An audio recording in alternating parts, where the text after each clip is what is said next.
हड़प्पा जियो drama कठपुतली बन चुका है बहुत ही ज़्यादा इंटरेस्टिंग।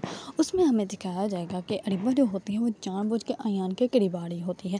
ये सब कुछ देखकर अयान के वालदा के सब्र जो होता है वो तो ख़त्म ही हो जाता है। वो आखिरकार अयान के सामने बोल पड़ती हैं और वो कहती हैं कि तुम्हें तो नज़र ही नहीं आ रहा है, यहाँ पे हो सकता है तुम जानबूझ के देखना नहीं चाहते कि अरीबा जो है वो तुम्हारे साथ क्या कर रही है। अरीबा तुम्हें यूज़ कर रही है ताकि तुम उससे शादी कर लो। वो तुम्हारे करीब इसी वजह से आ रही है क्योंकि अब तुम्हारे पास वो सब कुछ है जिसकी वजह से उसने दो दफ़ा शादी की थी और दोनों शादी ही उसकी नाकाम होगी। और वो भी उसकी इसी हरकतों की वजह से, क्योंकि वो एक से शादी करके भी दूसरे इंसान के पीछे पड़ जाती हैं। इसीलिए अब वो तुम्हारे साथ वही खेल खेल रही है जो कि उसने दूसरों के साथ खेला था कि तुम्हें हासिल करके तुमसे वो सारी प्रॉपर्टी हासिल कर लें जो कि वो हासिल करना चाहती है, और वो भी जानबूझ के। इसी वजह से वो तुम्हारे साथ ये सब कुछ कर रही है, लेकिन तुम्हें तो नज़र ही नहीं आ रहा। लेकिन मैं अपने बेटे को कभी भी ऐसी खाई में गिरने नहीं दूंगी जिसमें सिर्फ और सिर्फ मेरे बेटे का ही नुकसान होगा।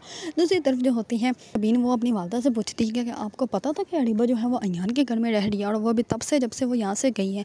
इस पर उसकी वालदा जो होती है वो नज़रें चुराने लग पड़ती है और वो कहती है कि हाँ मुझे पता था। इस पर तबीन जो होती है वो बहुत ज़्यादा अबदीदा हो जाते हैं और कहती है आपने इतनी बड़ी बात जो है वो मुझसे कैसे छुपाई, आपने मुझे बताना गवारा क्यों नहीं किया, क्या मैं आपकी बेटी नहीं हूँ कि आज भी आप मुझे गैर ही समझती नहीं। इसी वजह से तो आपने मुझे बताया नहीं कि वो यान के इतने करीब थी और मुझे पता भी ना चला।